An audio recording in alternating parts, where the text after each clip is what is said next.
You know Gray Bar for electrical parts, but there's one more thing you may not be thinking of us for that can help maximize your next project's total value.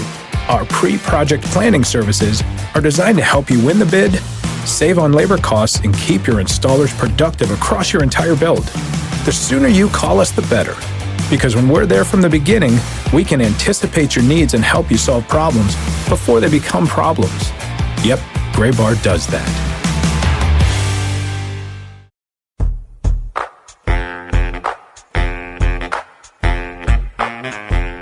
Back for another week, the Minor League Baseball podcast, the show before the show from MILB.com. Hi, everybody. Welcome in. I'm Tyler Mon, your resident anti-Pokemon Go person, apparently, and Sam Dykstra's in New York City. Hi, Sam. Hello. Did you really read an email? I don't know. Well, there was like a comment or two. I actually didn't even know this, but Josh Jackson pointed it out to me that somebody was not pleased with the way that I had referred to Pokemon Go. I don't have anything against Pokemon Go. I think it's cool that people are getting out and about and walking. I just don't get it.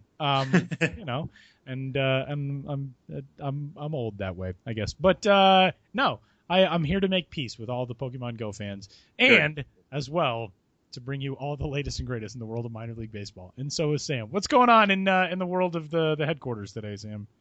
A lot, apparently. I think this is the first time we've ever sat down to... Yeah, some breaking news. Not the first time. Yeah, it's one of the few times we've sat down and something pressing is broken while we've been talking to each other. So this is kind of exciting. Let's just start with that. Let's get rolling on Three Strikes today. Before we do, you can get in touch with the podcast at MILB.com. You can also head over to iTunes and wherever you get your podcasts and give us a rating and a review and a subscription there. Tell us all of your questions, thoughts, comments, concerns. And you can tweet at us as well. Sam's at Sam Dykstra, MILB, and I am at Tyler Mon. And we do kick off the show today, Three Strikes, with a little bit of breaking news, which doesn't really apply in podcast form because who knows when you're going to hear this. But we did just get the word that the Seattle Mariners and the Chicago Cubs have agreed to a trade. The trade deadline is coming up in just a little bit over a week and a half now. The Cubs and Mariners have come to a deal today that sends left-handed relief pitcher Mike Montgomery to the Chicago Cubs at the major league level in exchange for the now, as it appears, formerly 20th ranked prospect in the Cubs system, that is first baseman / more likely designated hitter Dan Vogelbach. Vogelbach was taken with the 68th overall pick in the 2011 draft in the second round. And Dan Vogelbach, very, very good offensive prospect. Defensively, he has always been a question mark. Now he lands what really felt pretty inevitable for a time at an American League club. Your thoughts on this deal, Sam? It opens up a lot of doors now for Dan Vogelbach. Yeah, I mean, you always want to break down who's a winner, who's a loser in these deals. And I think it was John Paul Morosi who said there might be more players involved. So, check the site. We'll have a full story on it as things develop. But for Vogelbach, I think he's the big winner here. Just going to an American League club, a place that's going to give him a chance to DH every day. We were talking a little bit off air that him and Kyle Schwarber are kind of similar players in that they would be great for an AL club, and that they could just be DH anytime and just mash all the time. So Vogelbach, no longer blocked by Anthony Rizzo in Chicago, will now have a little bit more of a clearer path in Seattle. I know Adam Lind has not exactly been God's gift to the first base position there with the Mariners. So Vogelbach, maybe a chance to play first base up with the major league club, maybe more likely, like you said, a chance to be a DH, but just to run through his numbers this year. This was a breakout year for him playing in the Pacific Coast League. So, it is the Pacific Coast League, a little more hitter friendly, but it is the highest level of the minors. And these are not numbers he had put up anywhere else. So he hit at the time of the trade, 318, 425, 548. That's a 972 OPS that ranks second in the PCL, 16 homers, 2 triples, 18 doubles, and 64 RBIs in 89 games for the I-Cubs. So this is a guy who is, could just mash his way through, like I said, the top level of the minors. And now he's going to get his chance. We'll see how the Mariners use him. Are they going to move him up at the end of this year? I would kind of hope so. He is, I believe, he is on the 40-man roster, so it would be a relatively easy move to put him in the majors, see what he can do there for the Mariners. But yeah, right now it's an exciting move for Dan Vogelbach, and we'll see what happens to the rest of the trade. The thing that I'm excited about if I'm a Mariners fan is you're not getting a guy who appears to have artificially inflated himself at AAA either. I mean, you kind of take PCL numbers oftentimes with a bit of a grain of salt. That's not really the case in Iowa at all. You're not getting a guy who played in Vegas or in Albuquerque or in Reno or in El Paso or some of these very, very offensively geared ballparks. Des Moines Principal Park, the home of the I-Cubs, plays pretty fairly. Now he's going to be moving over to Cheney Stadium in Tacoma, which is maybe the most pitcher-friendly ballpark in that league. I don't expect that's going to affect Dan Vogelbach as much as it might other players. But the other interesting portion of this is that he's really one of the very last top prospects in that system from the pre-Epstein era in the Cubs last 5 years ago. That now that Theo Epstein was hired 5 years ago, he took over that position, and Dan Vogelbach was taken in the draft 4 months before that hire was made. So now it's, that system. It's kind of like when a college football coach takes over and you say, yeah, give him a few years, he's got to get his guys in. Now that system is Theo Epstein's system. I mean, it has been for quite some time, but we know what the player development side has done in Chicago. This is really kind of the last piece of that prior era that's now been sent away. So this all adds up, I think, pretty well for all sides involved as the deal looks right now. But like Sam said, there could be more coming in this trade, and we'll keep you updated on all of it at MILB.com as well. And we wish all the best to Dan Vogelbach, who has been terrorizing PCL pitching this year. And just as a brief note before we get into strike two, we're going to hear from somebody else a little bit later on in the show today who's been doing the same thing over the last couple of weeks. The number 2 prospect in the Colorado Rockies system, David Dahl, will join the show from AAA Albuquerque, promoted a couple of weeks ago, batting a cool .511 through his first 12 games. Pretty good. So David Dahl will join the show, and we'll talk a little bit more PCL coming up there. Strike two. There was a big deal that went down last week in Major League Baseball and minor league baseball as Anderson Espinoza, the Boston Red Sox top pitching prospect, was shipped away to the San Diego Padres. Now, the interesting thing about this deal, when A.J. Preller took over as GM of the Padres, he basically went against everything that he had carved out his career doing and just made a bunch of giant splashes at the major league level. When A.J. Preller was with the Rangers, it was all about the international signings that he made, the amateur people he was able to find on that market, and the way he built up the system in the Rangers ranks into being one of the deepest and best minor league systems in baseball. Then he goes to San Diego and just says, now let's trade away all these prospects and get a lot of guys at the major league level.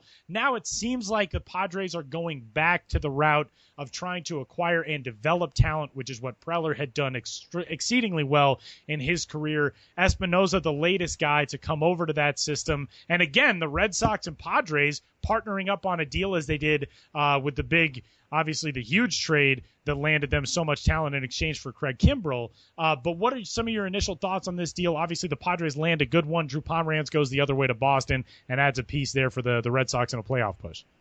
Yeah, so the first thing was kind of just shock. I mean, you thought the Red Sox had 4 untouchable prospects: Yoan Moncada, Andrew Benintendi, Anderson Espinoza, and Rafael Devers. And I would rank them in that way. I would have thought Moncada definitely isn't going. Benintendi certainly isn't going. Espinoza maybe third of that group, and Devers might be the one who they would be willing to let go of. But indeed, it's Espinoza going the other way. If you're kind of a casual fan, you might actually not be as shocked by this because it's a major league ready pitcher. I mean, well, in Drew Pomeranz, obviously, a guy at the major league level who has really succeeded this year at 2.47 ERA and 102 innings for the Padres. And the Red Sox get him for an 18-year-old at Class A. So on the surface, it's a guy who can help right now for their playoff push for a lottery ticket. But what we know is that Espinoza is one of the best right-handed pitching prospects in the game right now. Yes, he is several levels away. Yes, he's still very young, but throws very effortlessly, can bring tons of velocity, has a good breaking ball, a good change. Pitches well beyond his years. He's MLB.com's number 34 overall prospect. Has some decent control. Struggled a little bit with his numbers this year. 4.38 ERA and 17 starts at Class A Greenville, 1.37 WHIP and 72 strikeouts in 76 innings. But this is a guy who just turned 18 in March. I mean, he should be a high school senior somewhere, not pitching at a full season level. So, you take all those numbers with a grain of salt. But it felt at first like an overpay. The more that I'm sitting here thinking about it, I think it's easier to accept from the Red Sox point of view. They get the starting pitcher that they certainly need. Nobody's going to sit here and tell you that Drew Pomeranz is an ace by any means. He's probably their number 3, maybe even number 4 starter now, behind David Price, certainly the all-star Stephen Wright, and Rick Porcello, who's having a really good year as well. But it's a seller's market right now. There's so many teams contending in the majors that the teams who are deciding that they are going to sell, like the Padres, there are so many buyers out there. It's just going to drive the price right up, and that's what you get when it is a seller's market like this. You're going to get a top prospect. Well, not a top in the system, but Anderson Espinosa is certainly now the top prospect in the Padres system. That's what it's going to cost to get pitching right now, and controllable pitching. And Drew Pomeranz will be controllable for a few more years for the Red Sox. So, this is the price they had to pay right now. I don't think Dave Dombrowski really lost any sleep over it. We'll give it 4 or 5 years. We'll see what happens to Espinosa. But if Drew Pomeranz pitches well for the Red Sox going into the ALDS, the ALCS, potentially World Series, I don't think anybody's going to get too worried about this deal. So it's one that works out for both sides, and now we'll see where the chips fall. What's interesting, too, is that it's kind of the latest move in this Dave Dombrowski era with the Red Sox that makes you sort of wonder what they're going to look like going forward in the way that they handle and graduate top prospects. Because, we saw this when Dave Dombrowski was with the Tigers, too. He preferred, it seemed like, acquiring this major league ready or already major league proven talent rather than leaning on a farm system. And you go from, one big payroll team to another larger payroll team. Does that then affect what the makeup of the organization looks like as long as he's there? Where I think Red Sox fans over the last few years have gotten used to graduating a lot of these really good prospects, as Xander Bogaerts and the Mookie Betts and all these guys who have come up. How does now the Dave Dombrowski era play out in regards to how much control he has over that philosophy in that organization? And it's interesting you mentioned that too, that Red Sox fans have gotten used to just graduating these prospects. One thing the Red Sox have had an extremely difficult time doing is developing pitching. Espinosa was going to be that next guy, but a couple of years ago, that next guy was Henry Owens, and now he's having extreme control problems in AAA. Brian Johnson was going to be that next guy, maybe coming into this year. He's had some problems. Part of that is, he's spent some time on the disabled list with the anxiety problems, and I'm happy to see him clearing that up. But he's no longer looking like a solid major league option based on what he's doing on the field. The Red Sox have just had such a difficult time developing pitching that maybe this is as high, a stock as Anderson Espinosa was going to have over these next few years. We'll see how he develops in the San Diego system, see how they handled him differently than the Red Sox would have, especially with innings limits and all that. But, there's a lot more analysis to be done on this deal, I think, in the years to come, as opposed to just a flash in the pan, compare the two sides right now. And that leads us pretty well into strike 3. The deadline is coming up. Major league organizations right now are trying to figure out if they are buyers or if they are sellers. And Sam, strike 3 tackles that topic. Right now, of the contending organizations that are out there, of the organizations that are obviously going to be in the mix late into September and into October and playing in the playoffs and trying to make it to a World Series, who right now stands out as the ideal organization in terms of the prospects from which it can choose to deal and make something happen and try to make a big splash at the deadline? So I mentioned before how this is just so much of a seller's market right now. Now that I've looked it up again. Entering today, so we're recording this, as always, on Wednesday. Entering today, only 11 of Major League Baseball's 30 clubs were more than 6 games out of a playoff spot. So that's a lot of teams that believe right now that they could be pushing for the playoffs, aren't going to be selling, and means a lot more teams are potentially going to be buying. Some of those teams that are buying that I think really have some deep systems right now. I'm going to start again with the Red Sox. We do know Dave Dombrowski is willing to sell prospects to get help right now. He's done that before with the Tigers and in his previous leadership role. He's been willing to sell guys that we might get excited for help right now. We did that with the Miguel Cabrera deal, I think it was. And so as much as I want to say Moncada, Benintendi, and Devers and Michael Kopech are off the table, who knows? It wouldn't surprise me if Dombrowski would pull some major big blockbuster deal using some of those. I really do think Moncada's not going to be dealt. You can make it a case that he's the top overall prospect in baseball right now, and I can't imagine there's a trade out there that outside of something for Jose Fernandez, say, that the Red Sox would make involving Moncada. But, we'll see. Dombrowski's surprised us before. Maybe he certainly has the pieces to surprise us again. We talked about the Cubs earlier with Vogelbach. I thought a lot of people have been bringing up, Mike Montgomery's going to Chicago now. He's a left-handed reliever. Does that take them out of the market for Andrew Miller? We'll have to see. But if they do decide that they still need more bullpen help, I think that's the one place that they do need help at the major league level. They do have enough top 100 prospects to bring back somebody like Andrew Miller or Aroldis Chapman from the Yankees. When we're talking about Gleyber Torres, Ian Happ, Eloy Jimenez, who we've talked about as a breakout star this year.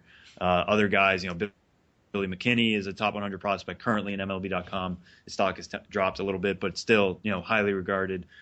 So they certainly have some pieces they can mix and move around. I think the two that are best, really well set up for a big deal, a deal that would help out their clubs, is the Rangers and the Indians. Joey Gallo is a guy we've talked about since this podcast started as a guy looking ready to bust down through the majors. He's performing well again this year. He's got a .930 OPS and 16 homers for AAA Round Rock. But again, he's still blocked by Adrian Beltre, who has signed an extension. And, so they're trying him out at first base, but there's Mitch Moreland there. They brought him up for a while earlier this year and didn't play him at all. So it's really unclear. Yeah, it's really unclear what the Rangers' thought process is with Joey Gallo. He's still, a top 10 prospect in the game, so he could bring back a pretty big-sized fish for the Rangers, and they need pitching help. And, Jonathan Lucroy is a name that gets bandied about with the Rangers for help behind the plate. So is Joey Gallo a guy who can move? It's certainly possible. If they don't move him, they also have Lewis Brinson, who's another guy who, might be a little bit blocked. He's at AA right now. As a center fielder. Luis Ortiz is a really young guy at AA as well. They have plenty of pieces. And I bring up the Indians. I brought up the Indians before on this podcast as I think maybe the breakout farm system of this year. Right now, the Tribe owns the best record in the American League at 55-38 entering today. They really need help in their bullpen as well. Would they be willing to move somebody like a Bobby Bradley, a Justice Sheffield, Francisco Mejia, Tristan McKenzie? The list goes on of guys who have performed well this year. Would they move one of those guys to get, say, an Andrew Miller or an Aroldis Chapman? They probably need help with left-handed pitching. The Yankees could certainly help there. If we're talking about a Miller or Chapman, that quality of reliever, they probably have to give up Bradley Zimmer or Clint Frazier. I don't know their willingness to do that. Those are two guys who are top 30 prospects in the game right now. Both played outfield, and the Indians need actual outfield help. So do they think Zimmer and Frazier could help out later this year or at least down the road? We'll have to see with Michael Brantley being set back as well. They have the pieces to make some deals to slowly improve their team, certainly lock down that AL Central. Are they going to be willing to dip into that, what is now pretty good depth at the minor league levels, or are they going to stay put? We'll have to wait and see, but I think they're pretty well set up to do that. Another team that I think could factor into the mix here, especially given what happened last year at the end of their season, is the Washington Nationals, who have a pretty decent high-end depth in their farm system. They're not going to move Lucas Giolito. They're not going to move Trey Turner. But does somebody like Reynaldo Lopez factor into a deal, a guy who made his major league debut just a couple of days ago? There is some really, really good talent at the lower levels of that system, too. Guys who are, at the Hagerstowns and the Potomacs of the world. And it seems like that's an organization that is kind of sick and tired of things falling apart as it did last year. You saw what the Mets were able to do at the end of the season and how they made that charge to the World Series. I think that really fired up the Nationals front office to want to make sure that something like that does not occur this year. And they need some help in a couple of different spots. Outfield, I think they could address, they need somebody in center field in that regard, kind of more of a true center fielder. They don't want to run Bryce Harper out there and play him in center field and risk injury there. I think they have the luxury, if they wanted to go out and make a deal, they are maybe a little bit under the radar as opposed to some of these other systems that are more flush with talent because, like I said, they're not going to give up those top two guys in Giolito and in Turner. But I think they could play into something, too, because of what happened to them last year and the fact that they do have a decent core of guys that they could pick from.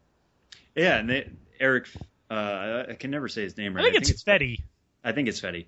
I'm going to say Eric Fetty. He's another guy who's really performing well at High A Potomac. Yeah. Another top 100 guy. Guys, this is his first full season coming off Tommy John. So you mentioned Reynaldo Lopez, Eric Fetty. Austin Voth is doing well at AAA. A.J. Cole used to be a top 100 prospect, kind of petered out, but still holding down the fort at AAA Syracuse. And Wilmer Defoe. I mean, there's plenty of names that you go through there, and you're like, yeah, that could improve somebody's system. That could improve somebody's system without having to dip into the Giolitos, the Turners, and Victor Robles, who I think every system would love to have Victor Robles right now and have him blossom in their system. But the Nationals have him first, and he's probably a no-touch guy. But otherwise, there's plenty of other things to go in there to help the Nats in the NL East.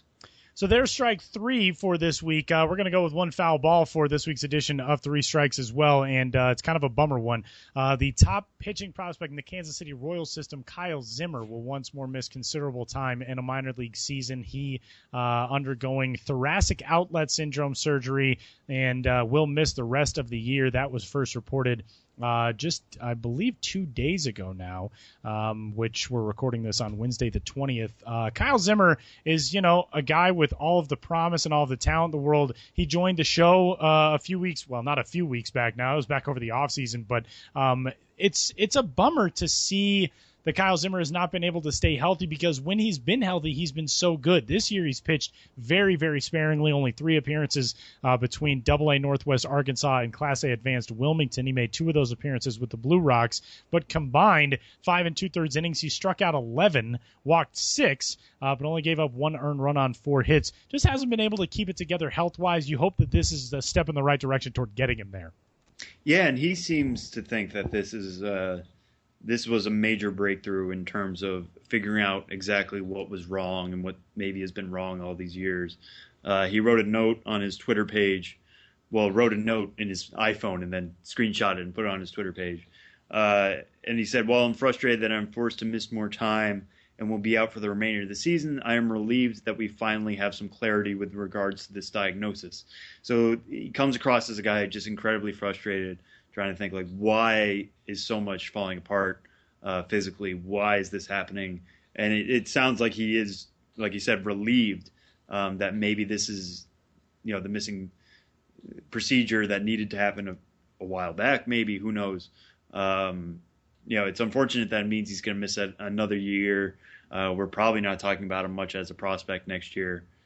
Any kind of games he can get in after a surgery like this kind of feels like gravy, but we just hope for the best for him. And I do recommend going back and listening to that interview if anybody out there is a Royals fan or just episode wants to number hear. 47, by the way. There we go. So now you know exactly where it is. He just sounded so hopeful in the spring. It was just like, oh, this is all past me now. I'm just so happy to be here pitching in Royals spring training camp. Ready to just pitch, just be on a mound and be myself again. And now compare that to this news. It's a little heartbreaking. We certainly wish all the best to Kyle Zimmer, who, we had a heck of a good time getting a chance to talk to him. And you never want to see anybody go through that kind of stuff, but it's so difficult to watch the really top level guys go through it because they're so exciting when you get to see the success that they can have. And then when those injuries come along, it's not ineffectiveness. It's not that the stuff isn't good. It's just that the body isn't cooperating. So we hope that this is the last step for Kyle Zimmer toward getting healthy and really fulfilling his promise. And that'll put a capper on this week's edition of Three Strikes. Coming up on the Show Before the Show podcast, we are going to head to the AAA Pacific Coast League and catch up with David Dahl, who's the second-ranked prospect in the Colorado Rockies organization. David Dahl has been just wrecking baseballs all over the place so far for the AAA Albuquerque Isotopes since his call-up from the AA Hartford Yard Goats. David Dahl joins the 68th episode of the Show Before the Show podcast coming up next.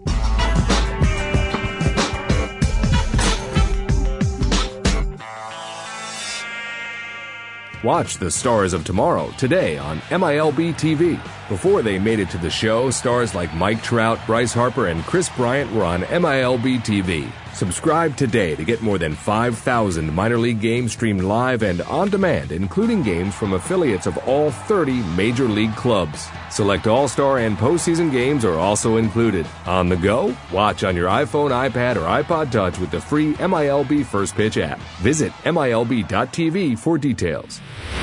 Headed out to the AAA Pacific Coast League and the home of the Albuquerque Isotopes, Albuquerque, New Mexico, is where we find Rocky centerfield prospect and the second-ranked prospect in the Colorado organization, according to MLB Pipeline, David Dahl, who's, pretty decent introduction to AAA so far. He's batting .511, .569, .1022 is his slash line. David, first couple of weeks in AAA, hell of an introduction. How are you?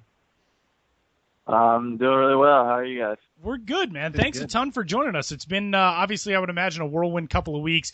You get the call up from AA Hartford to AAA Albuquerque, mixing a Futures game appearance in there as well. And like I said, this introduction to AAA has been unbelievable. What have the last couple of weeks been like from your perspective? It's been really fun. I was really excited to get the call up to come to AAA, and it's good to have a home park playing in front of home fans. It's been great. And then finding out I was going to the Futures game, that was a very, very crazy experience, very fun experience, and I enjoyed every minute of it. And then just coming back and trying to end the season on a positive note.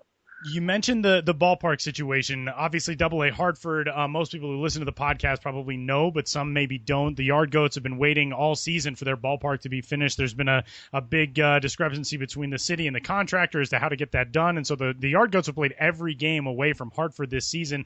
But now you kind of do get to settle into a routine that you didn't have there being home so far for all but 3 of your games with Albuquerque. What's that been like for you? Not only just being able to, go back to the same place every night and sleep in the same bed, but getting to play in front of a passionate fan base, that people in Albuquerque really get behind that team. What has that been like as a member of the Taupe so far? Yeah, it's been great. It's awesome having a home park and just coming to the field, at the same time every day, getting your routine in, and, just being able to go back and sleep in the same bed, being somewhere longer than 3-4 days. And then the fan base is really great here. We have a big crowd every night, so it's just fun to play in a park like this in front of fans. It's just been really fun having people rooting for you rather than against you. And just to go back to that situation in Hartford for a second, I think you're the first guy we've talked to on the podcast about that. What was that experience like, just always being on the road? I remember, I think I talked to the manager there, and he was saying the thing you don't think about is laundry, and there's just all these other things that go into it other than just not playing at a same ballpark every half the time. But what is that experience like, just being on the road all the time like that in Hartford? You were at Hartford. It was pretty tough. Just every 3-4 days you're on a bus traveling somewhere else, and you just really don't have time to get comfortable anywhere, and just hitting in other people's parks a lot. That's pretty tough. But yeah, it is hard. We had to bring our laundry to the field if we wanted stuff washed, and the clubby would wash it for us. And then, and just getting your family or girlfriends or something out, for, some people have wives and kids, and just trying to get them out there is really hard because you just don't really know where you're going to be. And it's pretty tough places to fly into. Not a lot of flights available, but I'd say that was pretty tough. And then just the eating, you don't have a place to cook or anything, so you just got to eat out all the time. And to go back to Tyler before was talking about your AAA numbers and how easy of a transition, at least it's looked on paper for you. What has made that transition at least look this easy for you? I mean, a lot of guys talk about going from AA to AAA. You're facing a little bit different pitching. Guys are pitching you a little differently. For you, you've still been able to get hits in all 12 games you've played so far with the Isotopes. What has eased that transition for you from AA to AAA? I wouldn't say it's really easy, but I just feel like I'm coming to the field every day, getting my work in, trying to get better, and I'm just really going out and trying to help the team win. I'm not really focusing on results or anything like that. I just go up there and try to have a competitive at bat and just win that at bat. And, I'm just not thinking at all in the box. I'd say that's the biggest thing. I'm just up there, kind of clear mind, and I'm seeing it and just putting a good swing on it. David, how much I got a chance to talk to John Shelby, who's the hitting coach of the Isotopes, after one of your games last week, and one of the comments that he made that I thought was really interesting was he said, quote, he's not really trying to be a pull hitter or a slap hitter. He's just reacting and showing great hand-eye coordination. And one of the things that got me thinking about is a lot of the guys that you're seeing at this level are probably guys who you haven't seen before, especially playing in AA in the Eastern League. So many of the parent clubs of Eastern League teams, their AAA clubs are in the International League. They're not in the PCL. So you probably haven't seen a lot of these guys. How much of your success at this level and how much adjusting to a new level is being able to react and take just what you see in the moment of an at-bat versus the preparation side that maybe you're able to do when you have some more familiarity with these guys that you're going up against? Yeah, I think it's big. These teams don't really know how to throw me, and I really don't know anything about them. So I just go up there and I kind of just hum a song in my head before the pitch is coming, and once I get ready to hit, I'm just clear-minded, just trying to put a good swing on it. Whether he throws it away, I just take it the other way, or he throws it in, I pull it. It's just not thinking at all. And for me, when I've struggled in the past, it's when you start thinking a lot in the box about what pitch might be coming or something like that, or you start thinking mechanics, and you don't get ready to hit on time, so you don't have enough time to actually pick up the ball. So then you're just taking bad swings. So for me, it's just having a clear mind and not thinking at all in the box and just reacting to what I see and trusting my eyes and my swing. All right, well, I feel like I have to ask the obvious follow-up then. What is the song That's what I was going to ask. Yourself? Yeah. It's just like a bunch of country songs. I just kind of change them up depending on what I'm on deck feeling, and just kind of changes. Does it change with the moment? Is there a certain song you hum? No, when they're guys all are on just base, kind of or? like chill. They're just like chill country songs. It just helps me relax. How often do you change your walk-up song? Well, this is the first time I've had a walk-up song all year. Oh, that's true. That's a good point. Yeah. So, so not very often. I'm not going to change it. Yeah. For this year, you were already up to 88 games. That's 9 more than you played last year. You know, obviously when you had the freak spleen injury. But how much has it helped you this year to be on the field as much as you have? You know, you've had some injury problems in the past. How much does that kind of help for you just to be back on the field, be healthy for a full season, or through the first 4 months now? It's tough when you're hurt, and just makes you realize how much you miss playing and how much you really love the game. So it's nice to be able to come to the field, take care of what I need to do to stay on the field, and just gotta keep doing that. But it's great to just be able to go out and play and have fun. David, we talked over the offseason for a prospect Q&A story that I put up on the site in January, and one of the things that you noted was getting ready for 2016. You were rooming in Arizona with Trevor Story and with Ryan McMahon. McMahon has been at the AA level as well this year with Hartford. There's a lot of stuff going on with his season. He's been introduced to first base a little bit this year. Obviously, the Rockies have a very talented third baseman at the major league level, so he's getting that action. And Trevor Story, all of a sudden, I mean, you guys leave Scottsdale. He is the story in Major League Baseball for the first couple of weeks, and probably should have been an all-star by a lot of accounts, and has had one heck of a rookie season. For you guys, I mean, especially for you and Ryan, having been with him every day over the offseason, what was that like watching a guy that you spent so much time working out with, hanging out with, playing golf with, all that kind of stuff, all of a sudden become the guy in Major League Baseball to start this season? Yeah, it was awesome to see that. Actually, Hartford, since we didn't have a home park, the AA team stayed a couple extra days in Scottsdale, so we were able to go watch Story's debut. And it was awesome seeing him.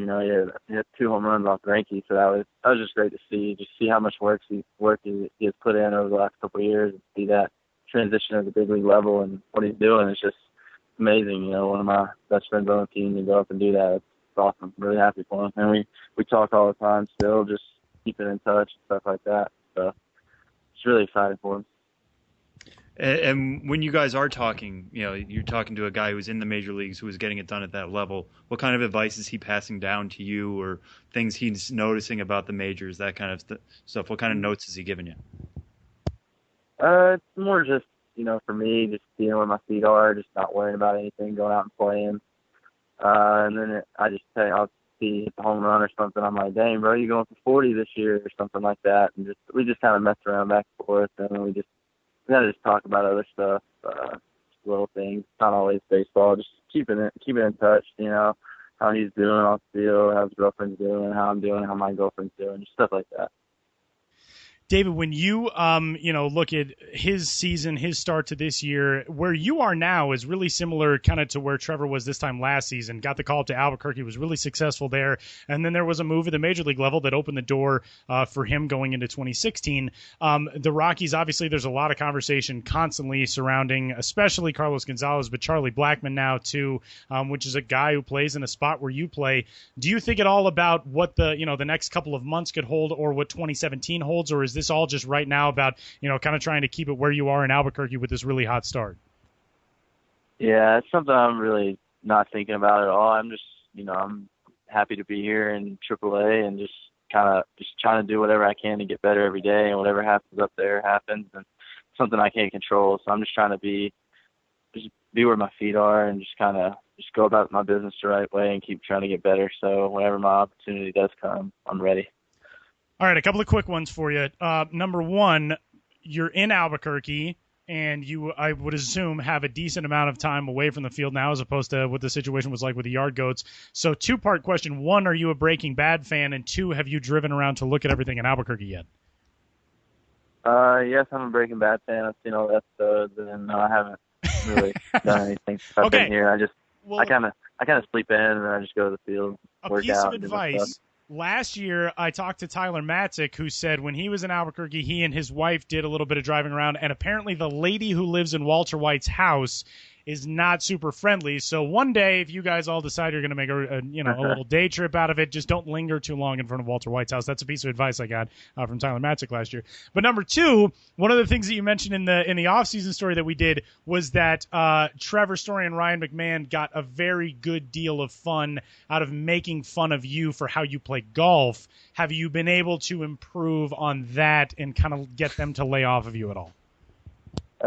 No, I'm still terrible at golf. I think I've retired. I'm just not good at it, so I've accepted it. It's all right. I think you're good at swinging other things. I think that's true. That is true. You have other professional avenues to go down. Yeah.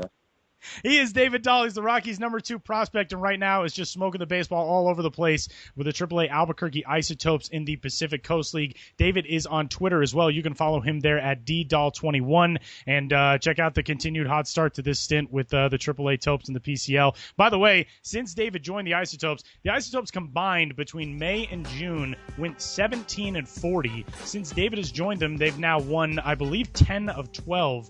So it's been a very good start with David in the lineup as well. And David, best of luck, continued success in Albuquerque. We can't thank you enough for giving us a little bit of time, and enjoy the rest of this stint in AAA, man. Best of luck. All right, thank you. I appreciate it.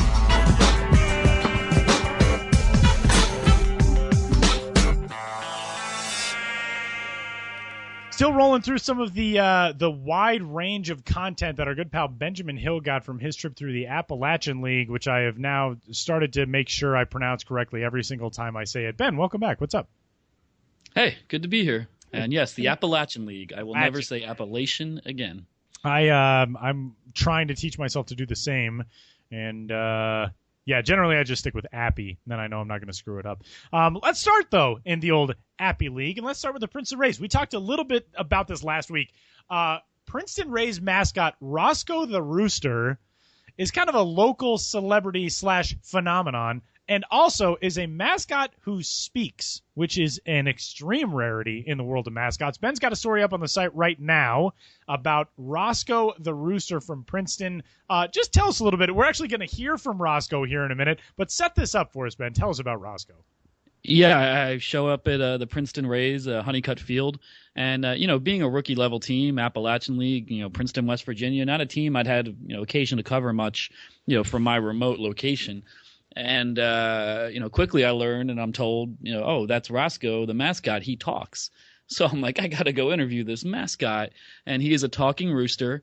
And so I got a live video interview with him, and that's embedded in the story I wrote. And I also talked to him later in the game and just got more quotes from him.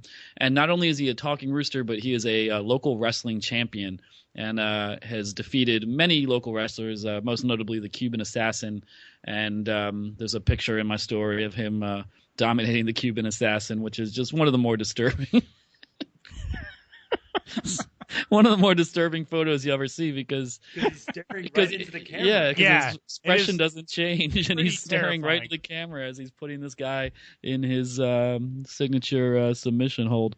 So this is why I do this job, so I can be in Princeton, West Virginia, and talk to talking rooster. I cannot get over this picture.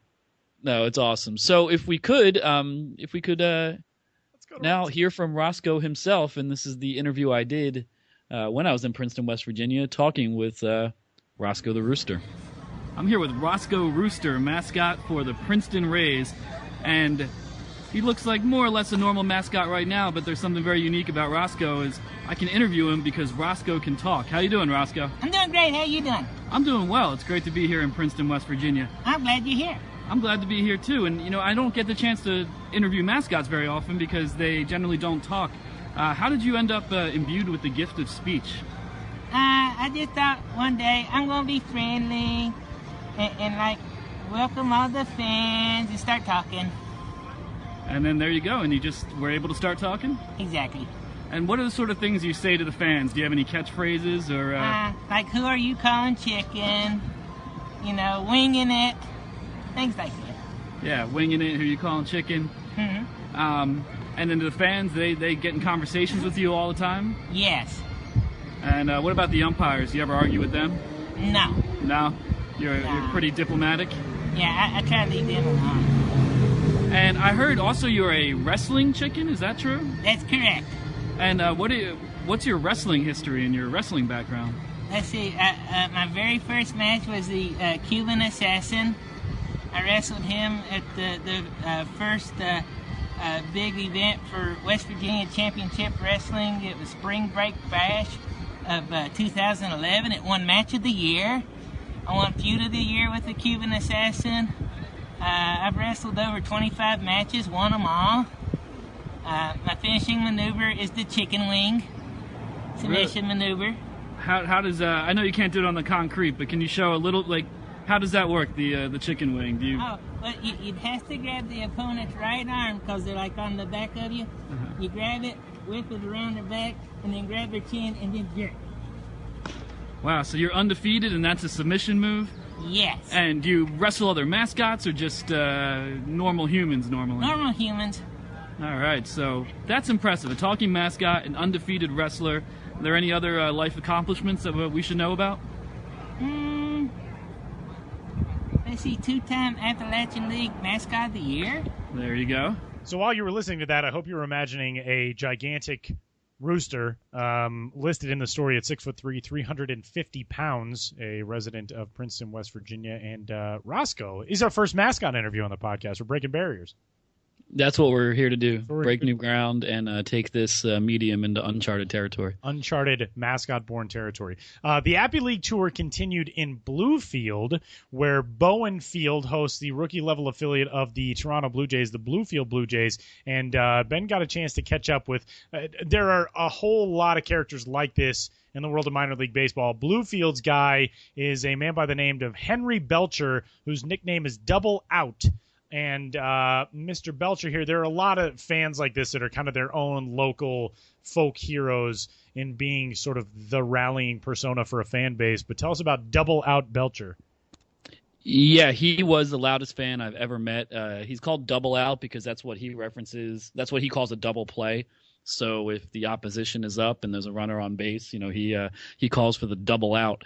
And there's a Vine video in my story. I don't know. Are we able to play that one as well? Or? Yeah, we can play that one too. All right. So let's hear from him himself.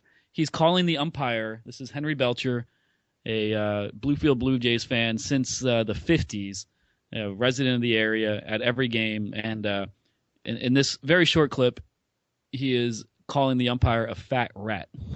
Come on, David! Come on, you fat rat! Watch the game, fat rat!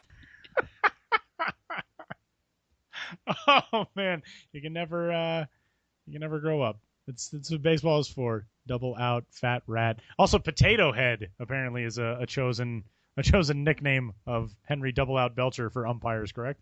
Yeah, and he insults the umpires a lot. Who, when I was sitting around Henry, the umpires didn't even seem to be doing anything even remotely offensive. And he has this whole recurring insult line related to like, "Hey ump, I know you failed third grade 4 times." Like that's like the insult.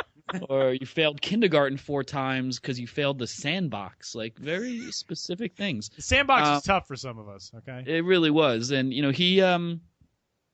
he's been coming to games since his dad. He grew up, he told me, in the coal mines in McDowell County, West Virginia. And, his dad was taking him to games in the 50s. And he said he became a huge fan of the Bluefield, who were then the Orioles, as they were for many years, in the late 50s when Boog Powell was a 17-year-old star there. And he said that Boog was in the stands one day. And I'm not sure why he was in the stands when he was on the team, but and saw Henry with a Coke and said, "That looks good right now." And Henry went and got him one and then took off his hat and said, "It's on me, sir."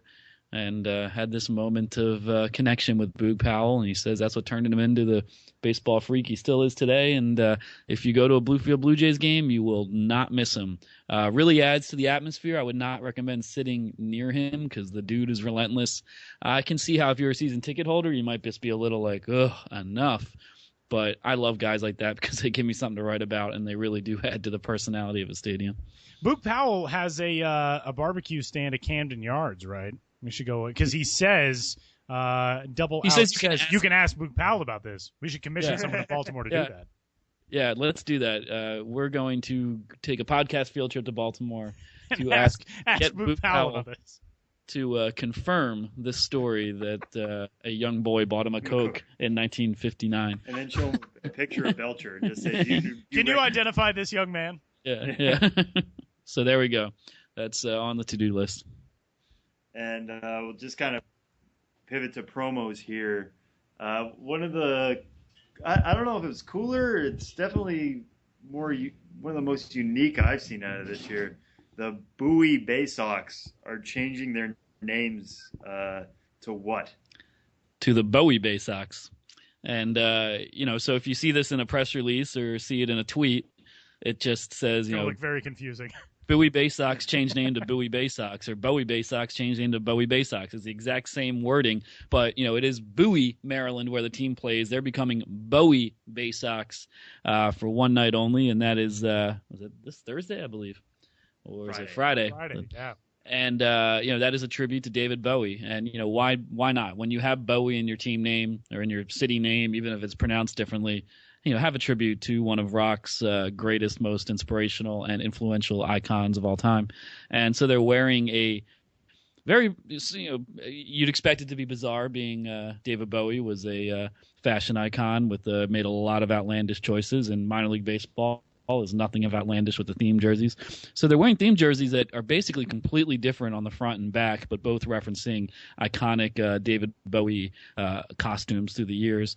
The back of the jersey is kind of like a British flag looking thing, which I believe was a later costume for Bowie, maybe around Earthling or sometime around then. I don't know. I'm not the biggest knowledge or most knowledgeable person when it comes to Bowie's sartorial choices, but this is a really cool theme jersey and a really cool way to honor a cultural legend and tie it into your own team as well. Bonus for any Bay Sox player does the Ziggy Stardust face paint. Yeah, that'd be cool. Hey, I don't know if you can do the eye black. Why can't you just do the all? Yeah, that's true. Just make it even whiter. Yeah. I don't know. What was that in the NFL? Used to do that. John Randall played for the Vikings for a long time. He used to just smear. He'd have like big fangs coming down from his eyes. And then I think the NFL, because it's the NFL, they made him stop. Yeah, Bryce Harper kind of does it. Harper does a little bit for the longest time. Just had this big streaks down his cheeks. Yeah, it's like a very It's a gritty baseball thing. Somebody do the Ziggy, do the lightning bolt. If it's not actually called a lightning bolt. I don't know, last week I made reference to Pokemon Go in a somewhat disparaging way, and the natives were not happy with that, so my apologies to the Pokemon Go community. But somebody with the Bay Sox, both spelled Bowie, somebody with the Bowie Bay Sox this weekend. Go ahead and give that a shot. That's coming up on Friday. All of those mere appetizers to the main course this week, which is something we've been really excited to talk about for a few weeks, and now the cat is officially out of the bag, and we get to talk about it. Last year, as Ben describes him, magnificent Sean Kane came up with a fantastic logo for Ben's Biz, and that logo is now something that you can wear for yourself. Ben, give us all the details. Yeah, I through doing this job and wanting people to identify me and read my stuff and keep the audience growing, that's sometimes at odds with my natural disposition of kind of an introverted person. And so I always feel super proud and yet profoundly awkward when this kind of thing comes about. But I made it come about, and it has happened, and there is now me on a T-shirt. The Ben's Biz logo is on a T-shirt, and it's made by Retro Brand. It's a really soft, comfortable, well-fitting T-shirt. Yeah, and that's one of my favorite brands of the original Retro Brand stuff. Everything they make is awesome. Yeah, it's really good stuff, and it's got the logo, as Tyler mentioned, created by Sean Kane, front and center on the T-shirt. So if you've ever wanted my face on your body, now is your chance. There are not too many for sale because I don't really know what to expect in terms of what the demand for this is going to be. And as I tried to make clear in the post, this is not a money-making endeavor, and I'm not trying to, transcend my humble roots as a writer. But, what I do and the niche I have is I'm glad that a lot of people find it interesting, but I still feel there's always room to grow, and anything I can do to kind of promote the brand and promote the Exploring America through minor league baseball concept is something I want to do. And yeah, I do have to admit I take some pride in that now you can go to the Milb store. The Milb store, where you can buy all manner of minor league merchandise. Type in Ben's Biz, and there it is, $20. And a portion of the proceeds do go to minor league baseball charities that helps with all sort of things, disaster relief and youth baseball and youth sports initiatives and all sorts of things within minor league communities nationwide. And so I'm excited about it. And if you do get a Ben's Biz T-shirt, please send me a picture, tweet it that you're wearing it. I want to continue to build this improbable legion of supporters I have who I meet at the ballparks and whose company I really enjoy and whose continual readership I am deeply appreciative of. So if you want to continue to support and maybe spread the word a little bit and want a comfortable T-shirt with my face on it, I would be truly honored if you would buy one. Just real quick before Sam jumps in here, I just want to point out there's a couple of pictures of Ben on the blog post right now. 3 observations. 1, Ben looking very fit. 2, the haircut, which I haven't seen in quite some time. The hair looks terrific. 3, yeah, I got that haircut in Johnson City at a kind of hipster barbershop. C.S. McCullough's. They did a great job. Thanks to Johnson City Convention and Visitors Bureau for hooking that up. I was treated like royalty in Johnson City. Wait, what is a hipster barbershop? Well, that's what I would be living in Brooklyn. That's what I would call the sort of barbershop that is, where the barbers have tattoos and mustaches, and you can get a beard and it's vintage equipment. They shave you with the one blade. You can get a beer. Yeah, and there's dartboards, and it's very consciously kind of rustic and old fashioned, but filtered through 21st century urban sensibilities. And it's funny because when I'm in New York as a New York resident and I see a place like that, I'm just like, ugh, hipsters. But when I leave New York and go to a minor league town with something like that, I'm like, this is awesome. Not just the barbershops, but bars and restaurants. And I appreciate it more when I'm not in New York City and kind of inundated with it. But I did get a fresh cut. So go to C.S. McCullough's in Johnson City for all your haircutting needs. They did a fantastic job. They really did. And I'm trying to look fresh these days. Go to the gym. I said I was going to be the most in shape minor league baseball writer of all time going into this season, and I'm not sure if that's true. But you got me beat. Hey, maybe. I think Sam's more in shape than me, and he's a minor league baseball writer. So already I'm losing this battle. Anyway, you can get a shirt. And another aspect is there's not a secret, but a special not for sale Ben's Biz T-shirt. Yeah, this is really cool. Only for designated eaters, as many people know, and many people don't. every time I visit a ballpark, I do a post highlighting the food, and that post features a designated eater trying all the food. And the reason that came about is because I got diagnosed with celiac disease and had to go gluten-free and can't eat a lot of ballpark food anymore, and was tired of me being featured anyway all the time. So always appreciate the designated eaters and meeting people around the country who volunteer to be designated eaters. From now on, when I go on a road trip, starting with my next one, August 1st in Sacramento is when it kicks off. All designated eaters will get the designated eater only Ben's Biz designated eater shirt, and it's got a special designated eater logo, and I hope just people get a kick out of that, and it's something that I hope people will wear, or at least think of as a fun souvenir from a bizarre and hopefully memorable and fun night at the ballpark. So are you just going to bring these with you and like get orders ahead of time and that kind of thing, or what? Yeah, I have a couple dozen of the designated eaters and T-shirts, and I'll ask my designated eaters who I already have signed up for this trip. I'll ask before I leave what their T-shirt size is and pack them along with the rest of my stuff. People who have been designated eaters in the past, going back to 2012, it's an extremely busy time of year, but in the off season, I will try to anyone who gets in touch with me and says, "Hey, I did that and I'd love the shirt," I will try to hook people up. Once things slow down and I have time to do those sort of things.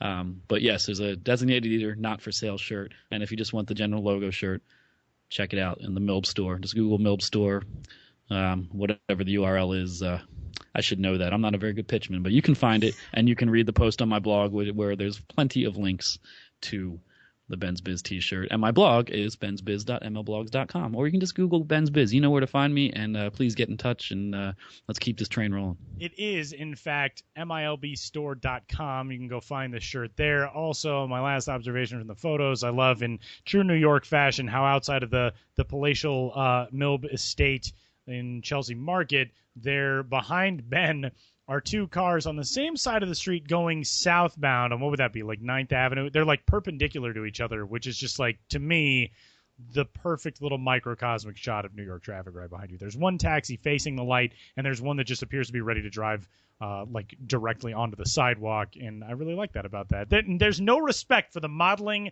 of Ben's Biz shirts in this world today, is what I'm trying to say. No, the city goes on. You can't ask anyone to stop the city. It waits for nothing. And yeah, that picture was taken just outside of Milb headquarters, in front of the Chelsea Market, 75 9th Avenue. Now the paparazzi knows. You want a shot at Ben? Come or visit Sam, us. Any of them, just hang out there. You'll get a shot. Heading out to grab food or model T-shirts. That's what happens. Ben's on Twitter. He's at Ben's Biz, and you can check out the blog where you can find info on the shirts and more, bensbiz.mlblogs.com. And the shirt is available right now. Milb Store, milbstore.com. Search Ben's Biz there. And, one of these days, we'll kick that can down the road for the podcast, too, maybe. Maybe we'll start trying to dream up some sweet show before the show T-shirts with, Ben's face slapped on that, too, just because that's what we know sells now.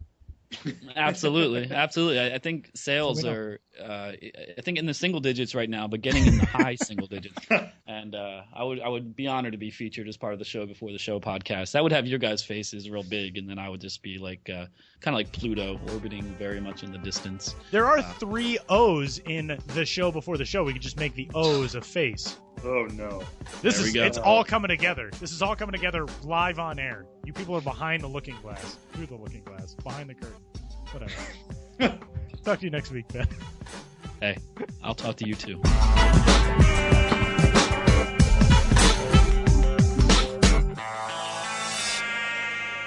David Dahl and Benjamin Hill are 2 guests this week. David Dahl's on Twitter. He is at ddahl21. Big thanks to David. Again, you can keep following the ridiculous start he's had to his AAA season on MILB.TV. Big thanks to Ben as well. He is at Ben's Biz on Twitter.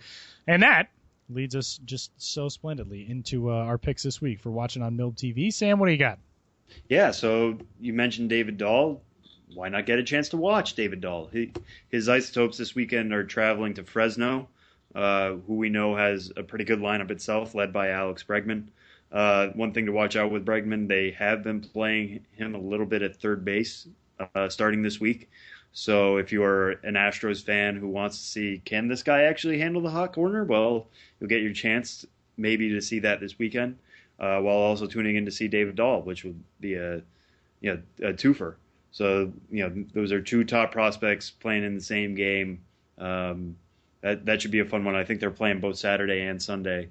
So if you get a chance this weekend, that would be the game that I would tune into. What about for you, Tyler? This would be the game that I would tune into if everything continues as it is right now. On Sunday afternoon, 1 o'clock Eastern time, top prospect in all of baseball, not just Washington Nationals prospect, Lucas Giolito will make his second appearance for the AAA Syracuse Chiefs. That is a scheduled matchup with the Rochester Red Wings coming up at 1:05 Eastern time on Sunday. But that does line up with a spot in the Washington Nationals rotation that may need somebody to fill it as well. Obviously, Lucas Giolito made his Major League debut a couple of weeks ago. He could be the guy to fill that. So if he gets the call, he's not going to be on MILB TV. But if he is, check it out because Lucas Giolito more than certainly worth the hype. Yeah, I feel like if you're a Nationals fan, you'll know where he's going to be. So if he's in Syracuse, that's always one to watch. And after he had a pretty good, successful debut, you have to see if he carries that into that next start with the Chiefs. Yeah, last time out, 6 innings of scoreless ball, 6 2/3 actually, allowed 1 unearned run, so the ERA is at 0, struck out 7 and walked 2. Very good at baseball, is Lucas Giolito. And that will do it for this week's edition of the Show Before the Show podcast. Again, you can get in touch with us, podcast at MILB.com. Tweet at Sam, he's at Sam Dykstra, MILB. Tweet all of your hottest Pokemon Go takes at me. I am at Tyler Mon. And you can check out Ben's Biz and the T-shirts at milbstore.com. And the blog is bensbiz.mlblogs.com as well. And head on over to iTunes and give us a rating and a review and a subscription and all that kind of stuff. And we'll talk to you next week. Enjoy the last full week of games before the trade deadline. And then who knows, all hell could be breaking loose for your team and your favorite prospects. So enjoy them all while you can because things get a little bit nuts from time to time as we approach the end of the month of July. But we'll be there to talk you all the way through it. Have no fear. We'll talk to you next week.